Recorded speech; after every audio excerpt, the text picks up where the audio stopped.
Luke, So, buddy. it's good that you're here. Let's just start. My name is Michal Pos, founder of RCSQ Records. With me, Luke Wood, incredible artist, songwriter, and we wanted to talk about your new EP, One of These Days.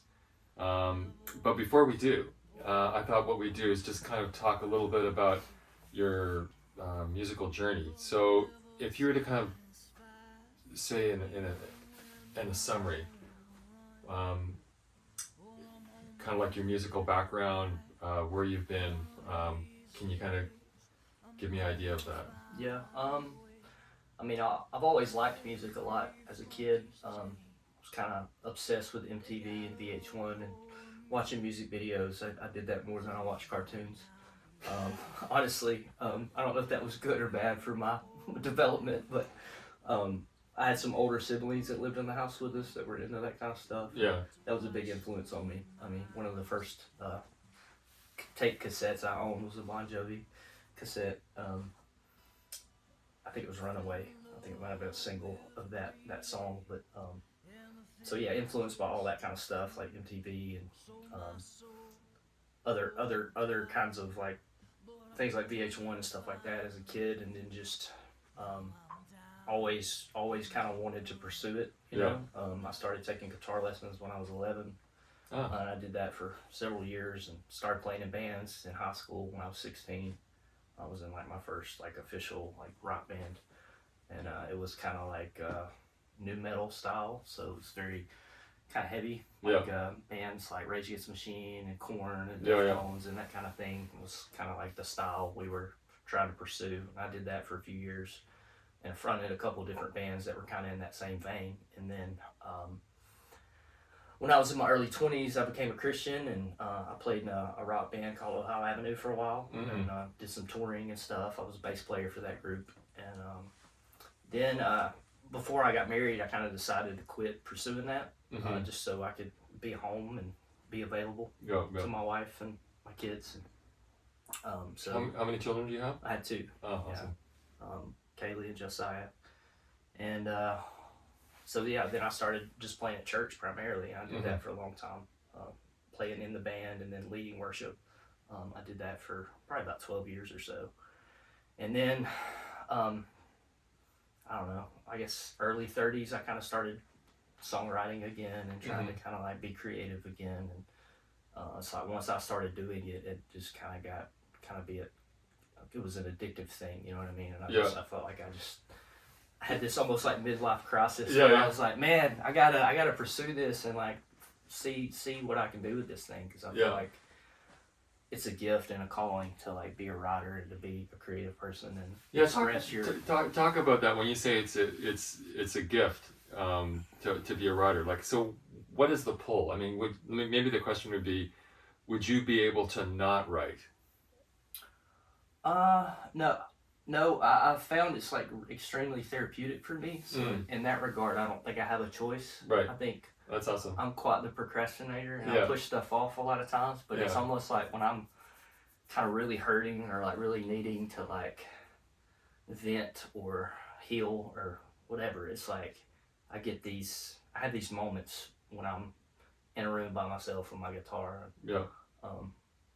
You know, people talk about being in the presence of God. I mean, I guess you could say that's kind of what it is. You know what I mean? I feel like there's this very kind of like, there's presence or this thing that's bigger than I am that I encounter sometimes when I'm just by myself. And as far as writing and creating goes, like, I mean, there's parts of some of my songs that have, you know, those are my stories. Those are my things I've been through. And like, I don't know, it's cool that I get to use that and flesh out some of that stuff and tell some of those stories, so that, I don't know, maybe it helps some other people, or you know, helps me. I mean, it's a selfish thing, honestly. I mean, I get so much fulfillment out of writing and creating and performing and stuff that it's, you know, it's almost kind of like a drug, you know. I mean, there's this adrenaline rush and this kind of high that you get from it that I have not found in any other thing. And I've tried a lot of stuff, you know what I'm saying, in my lifetime. So, but this scratches the itch, so to speak, you know. Yeah. Like,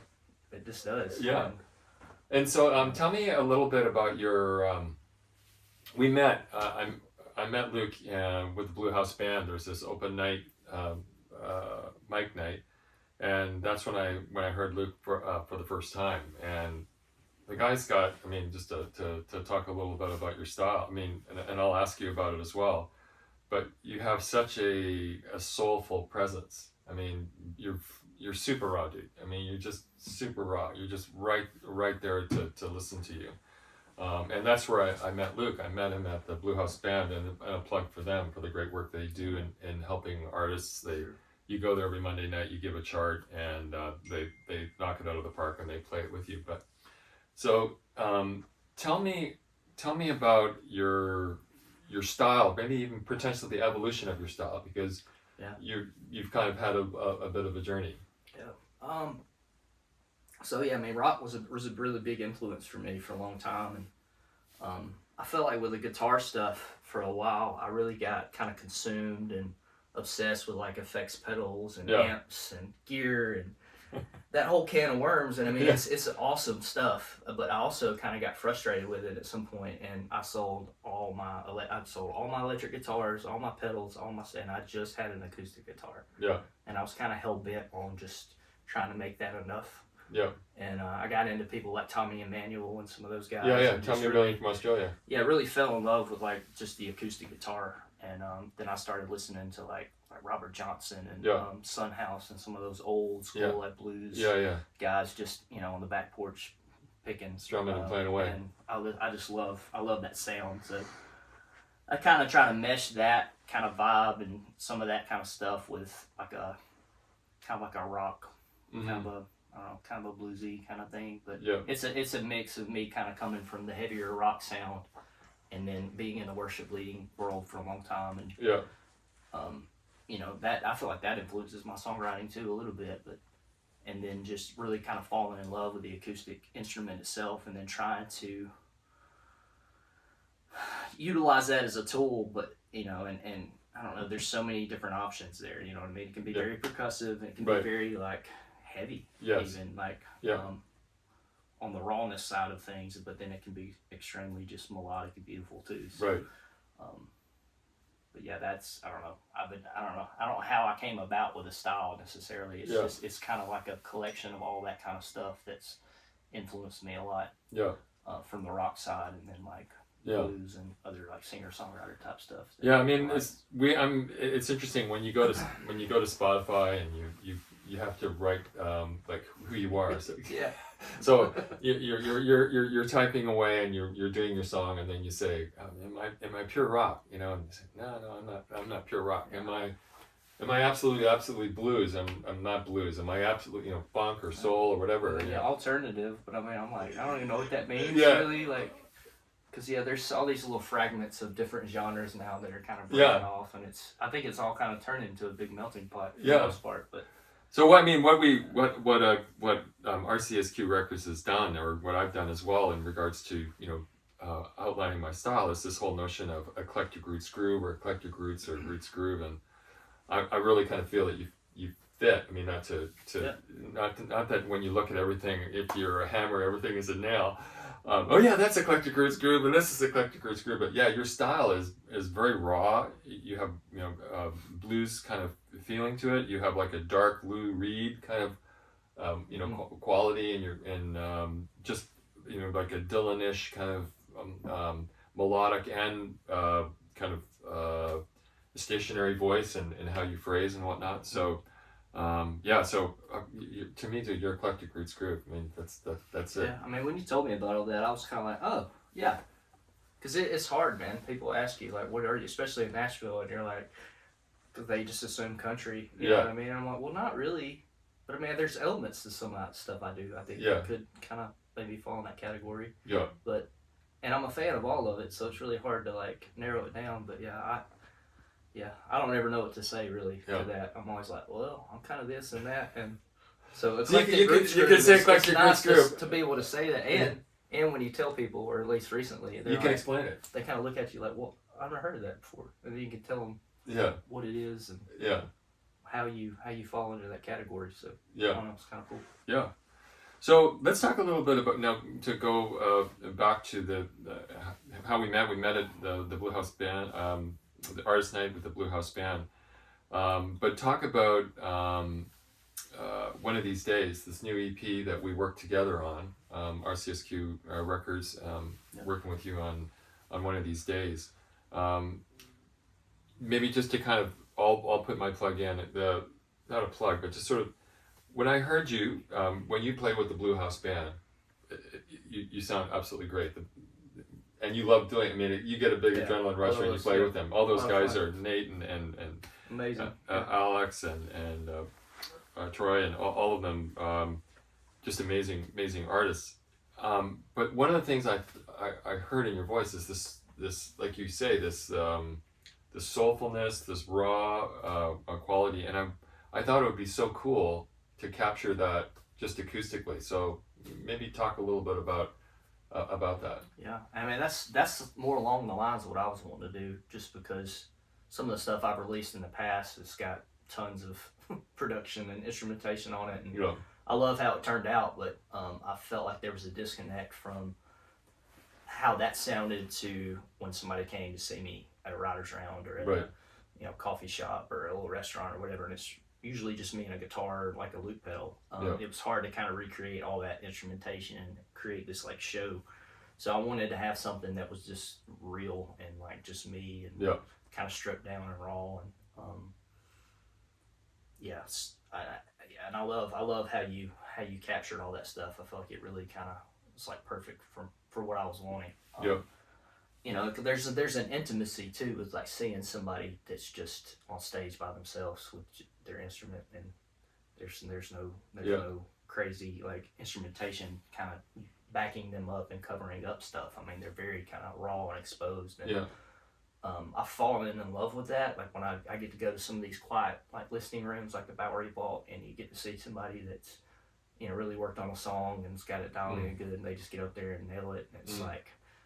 It's just like magical, you know, and I wanted to kind of recreate that on a recording, you know what I mean, and then not feel overproduced or over polished or not as authentic, I guess, as it could be. So let's go through the list of the 5 songs and maybe kind of talk to me a little bit about each song. The first song is Preacher Man. Now you did this really intense version of Preacher Man in Alabama, and it's Alabama, right? Yeah, in Alabama, and it's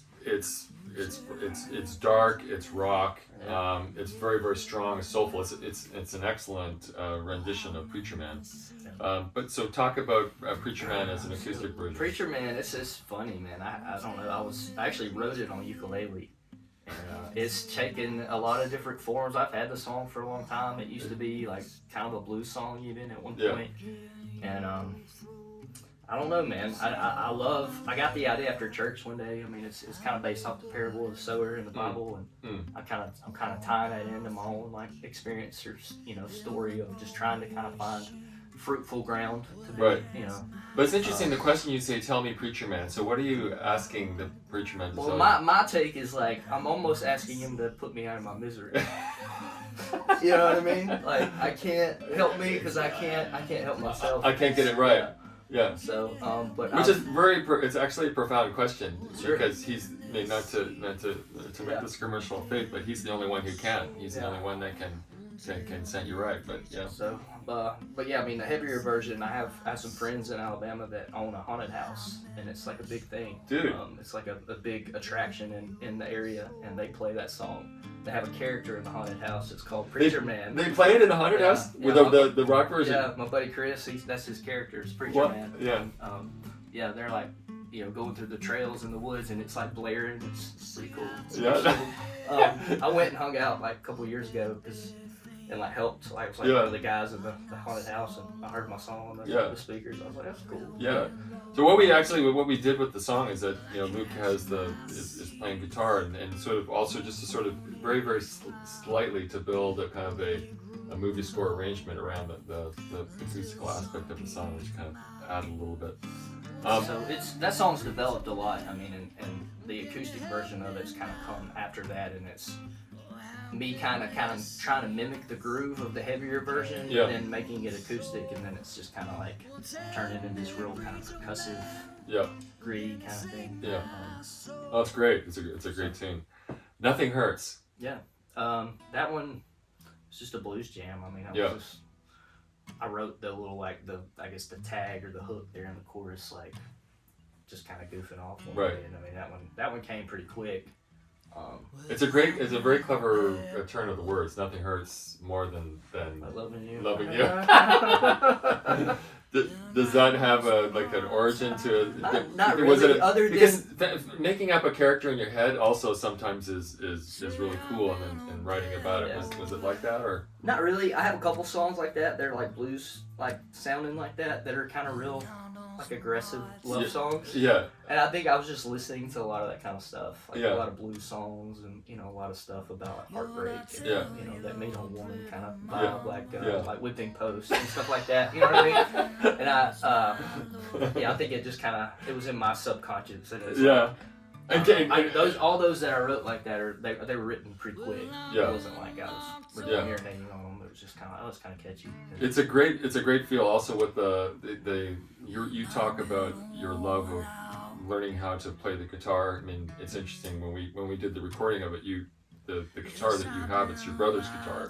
Yeah, he gave you that acoustic guitar. You played the slide solo on it, and you talk about wanting to be develop more as a guitarist, and I think that is an example of that. It's very very raw with the slide guitar and just you with the bluesy song. Yeah, I was just trying to be trying to get to a better place to where I'm communicating what I wanna play. You know what I mean? Yeah. Connecting the dots and all that stuff, but.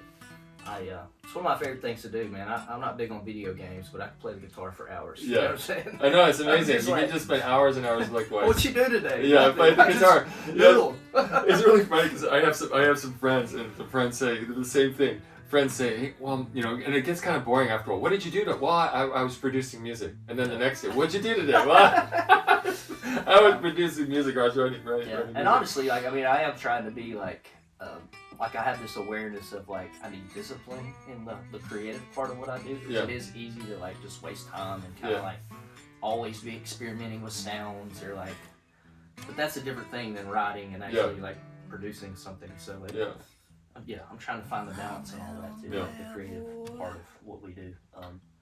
Third song was No Mercy. Yeah. That was a song idea. I've had it for a long time. So, kind of I guess when I was kind of getting into writing again, I wasn't in a good place, man. I mean, I was struggling hard. My dad had passed away, and talk a little bit more about those struggles. I feel like a lot of stuff I tried to act like didn't bother me, or I suppressed, stuff traumatic type things that happened when I was a kid. I tried to act like it was bother me or affect me, and it's him passing away just kind of stirred up a lot of stuff that I didn't really want to deal with, but having music kind of helped me kind of work through that. But if I'm honest, I turn to the bottle more than I turn to the Bible. You know what I'm saying? Yeah. And so there's a combination of that, me kind of going into hibernation mode and just really kind of separating myself from a lot of people and just being more of a recluse.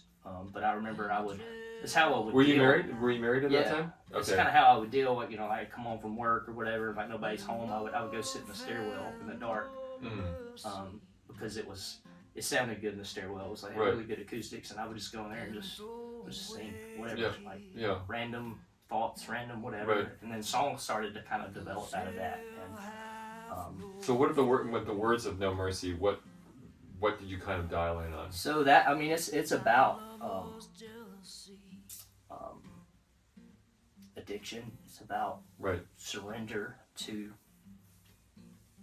love. It's kind of all those things. It's about darkness and it's about the contradiction of suffering and going into reclusive mode, but understanding that you need something which to help you through it. Yeah, and some of that I was real obsessed with kind of like music being this almost, or I felt this way at least, like music was considered to be like taboo, or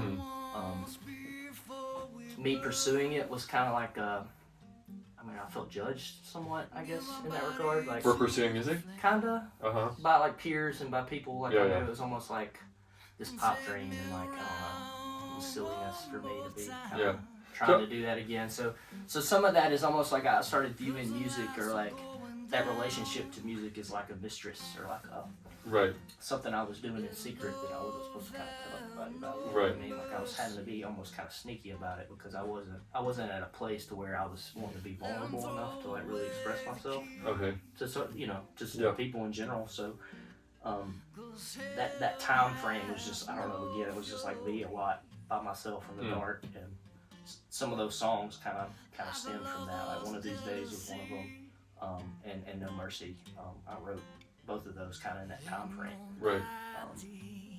So one of these, let's move to the next song, One of These Days. So yeah, it's kind of the same thing, man. It's just me talking about those struggles, man, and trying to work through that stuff. Like I drank from broken fountains till I couldn't drink anymore. Right. I've never been so thirsty. I've never been so poor. And I feel like I've tried all this stuff to like fill the void or the hurt or the, you know, from to help me forget or whatever. But it's all, I feel like it's a hopeful song too, because I'm like, in what way would you consider it hopeful? Just because it's like, one of these days I'm gonna find a way to break these chains that have a hold on me. It's like it's a proclamation. It's a statement being made. An affirmation. Not a wallowing. Yeah. Your emotions, I guess. Yeah. But yeah, it's just basically my story, and then not even like with the like drugs and alcohol part of it, but just like even my pursuit of like trying to be a man and trying to figure out that whole thing, and like not having good examples in that regard, and then I don't know, being mad that I took certain people's advice when I was younger, and then like just kind of figuring out that really wasn't for me, or like I don't know, and just really trying to find myself, honestly. Like, so there's, you know, the second verse kind of talks about some of that, and just trying to get there, and trying to hit my mark, you know, like with work or with whatever, and like having these achievements, you know, and or getting a certain position in a job, and then just kind of being like not fulfilled either, you know. And it's all kind of the same thing. It's like you're looking for validation and you know, some peace or some whatever by achieving a certain thing. But, no, it's good, and which kind of takes me to which I think the last song is really very, very cool. How that came about. I mean, it wasn't intentional. I mean, sometimes when you do things, the unintentional, there's another hand which is directing you to do it that way. And I think that Sunset, it was a collaboration with a friend of yours. But Sunset is for me, it's a painful song, but at the same time, it's a very hopeful song. Sure. Because you have to turn to the light. I mean, this whole notion of turning to the light, and all of these songs, when you're looking at Preacher Man, No Mercy, One of These Days, Sunset to me is the kind of like the capping statement of what's required. And maybe talk a little bit about your collaboration in that song. Yeah. So I co-wrote that with my friend Roy Snyder. He's become a friend and a brother since moving up here. And I had that idea for a while, the chorus, and I felt like it was kind of different. I liked how it flowed, but it's like I just could never really figure out where I wanted to get to on the verses. And I mean, it was literally just sitting around, like, I'm pretty sure we were drinking whiskey when we finished it, but you know, like there was no agenda. Whiskey for Christ. We were just like hanging out by the fire and like talking shit, basically. But we kind of got on this, and was just, I don't know, once we got going, and the more and more we talked about it, I mean, it just kind of developed from there. But I love it. It's my wife's favorite song on the EP, but I like that it kind of shows, it balances out, you know, all that little different kind of styles throughout the EP. I mean, it's a nice way to kind of end. And I think it shows kind of a different side of, like, I guess what I'm wanting to do. Yeah. In the more like songwriter, singer-songwriter kind of vein. But yeah, I mean, that one's really personal. I mean, it's more or less my story, really. Yeah. I mean, it's kind of just talking about, like, I feel like I've had a lot of anger and a lot of bitterness in me, and you know, in my life in general, but just in the last few years, I'm not really trying to kind of work through some of those things and having a different perspective about myself, and like having some self-appreciation, and realizing that I mean, I am blessed, and I have a lot of good things in my life, and like people that love me and that, you know, want to support me and want to be there for me, and realizing that that's more important, and that sometimes it's not as dark as you are making it out to be. You know what I mean? Like sometimes it's like that pick up your mat and walk kind of stuff. It's like maybe you're the problem, you know. So it's like I'm preaching to myself almost. Like, don't let the sun set on your anger. You know, don't let it rule you and ruin your heart. Kind of thing, because I've been that guy before. You know what I mean? Just walking around like mad at the world. And it's not a good way to live. Yeah, but it's interesting. I mean, it's not that the darkness isn't real. Right. Yeah. You know, it's not dark. It's not that the trauma of, because I had the same thing. I'll call it dad. I mean, we can compare stories, but it's not that it's not real. It is real. You know, the suffering is real, but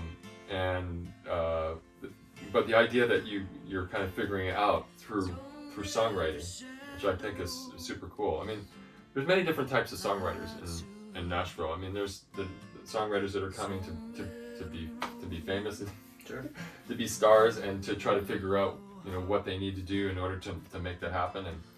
And then it kind of goes back to this thing that you said, that you almost had to try to make an excuse or hide for the fact that you were a songwriter, that people are saying like, why are you doing this?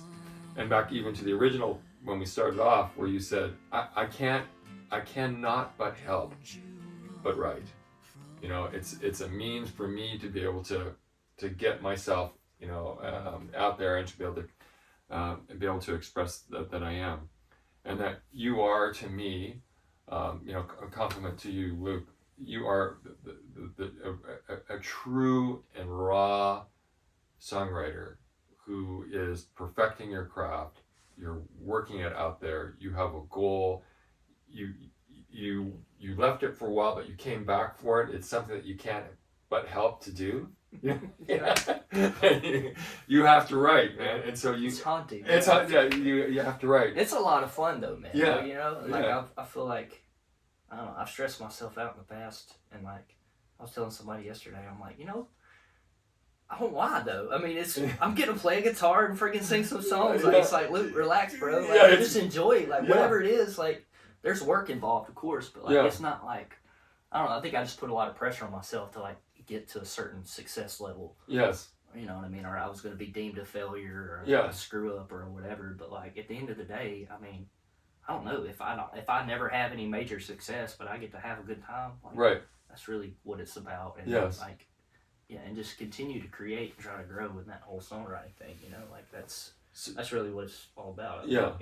So I mean, if we talked a little bit before we started, and then this next year, you've been doing a lot of open mics. You've been performing. Who's the lady that you were just recently performing with? Oh, Amanda Pruitt. Amanda Pruitt, and you were talking about with Amanda Pruitt. I mean, you guys have a beautiful complement of voices, and it was just a joy to play with her. So what, if you could like be in the next kind of evolutionary stage of Luke Wood, from a professional standpoint, not from a songwriting standpoint, from a professional standpoint, what would that be for you? Yeah, I think getting the shows, getting the opportunities to perform in front of people, is kind of, I'm trying to figure out how to make the transition, or how to get from playing in like restaurants and breweries and places, smaller venues like that, to playing ticketed events where I'm getting to open up for people or going on tour with people. And you know, I'm content doing that by myself and kind of keeping it stripped down, but I think long term, like, big goal for me would be to like be able to travel with a band and have like a legit full out show. And it's not like, I don't know. I know there's a way to do it, but I'm trying to figure out how to get there. You know what I mean? And I think you're ready because I mean, how to make that next step, I guess. I think you're ready because you have it dialed down in regards to performing in front of audiences with your guitar. You've been doing an amazing job also performing with the Blue House Band. So the mixed genre, being able to do something kind of intimately and also with the band, I think that would be awesome. Just being able to not to be the headliner, but be able to support a headline band. And So also tell people, give me 20 minutes. Yeah. You know what I mean? Just give me a little bit. Like, just kind of let me get my feet wet. Yeah. You know? I think that, and then trying to build up, you know, my online presence and all that stuff will help. But playing live is what I want to do the most. I think. Yeah. I really, like, again, I mean, it's like a drug, dude. I freaking love it, and that's. I love the Blue House guys, man. They're amazing. I should just say guys and girls. Girls, yeah. Kara Fraser. Shout out, man. Y'all are phenomenal people. Like, I've hired them twice now for shows, and I mean, they show up and just deliver, and it's pretty awesome. I mean, I've been very proud of the performances that I've done with those guys, and I would love to figure out how to make that more of a full-time thing. You know? So. I don't even know where I was going with it. Yeah, no, just giving them a shout out. But yeah, I was gonna say that the only downside of that is you only get one song, right? If you get called up, and it's like it's hard to turn that adrenaline off, you know. It's right. Like, hey, I gotta go. Let me stay. Let me do a couple more, you know. But anyway, I love those guys. Yeah, good folks. Well, Luke, it's been a real pleasure having a chat with you. We are. With RCSQ Records, we're going to help you with online presence and get you out there, and we just think that you are an amazing artist. It's been a pleasure to help to produce the album of one of these days, and there's great things ahead of you, and just the realness of you, the rawness of you, the persistence of you. And getting out there and doing your thing, and it's a pleasure to work with you. Well, I'm extremely thankful and excited myself, man. I mean, I don't know. I've realized being up here in Nashville that you can't do this crap by yourself. I mean, or at least I can't. I mean, there's so much to do, and there's so many kind of working parts, and like it's all about building a community and making friends, and like there's people that are trying to do what you're trying to do that are willing to help you also, like along their way and along their journey, and like it's all about just like. Creating like this brotherhood more or less and just helping each other. So, I don't know. It's nice too because I don't come from a place where I've been around a lot of musicians. Yeah. Honestly, like in my family, I'm the only one that really plays or pursues it or whatever. So, it's nice just to be around other like-minded folks that are trying to have the same goals that you do. You know what I mean? So, it's exciting stuff. I don't know. I'm excited to see what happens with the label and with everybody else that we know that's doing this, man. And kind of watching everybody grow and climb the ladder, you know, like, and get success and be content and happy. So, good stuff. Good, Luke. Michal Pos, RCSQ Records. It's been a pleasure talking to Luke Wood about his background and also this new EP. One of these days, he's definitely on the road to making it happen. So, blessings to you, Luke. All the best. Broken fountains till I couldn't drink no more. Yeah, I've never been so thirsty, I've never been so poor. Don't know why I keep on drinking, 'cause I'm never satisfied, even when I'm on the run, or I'm home in bed at night. One of these days I'm gonna find a way to break free from these chains. They got a hold of me. Until then I'll be praying. Yeah, I'm praying for the rain. When will the good Lord come to wash away my stains?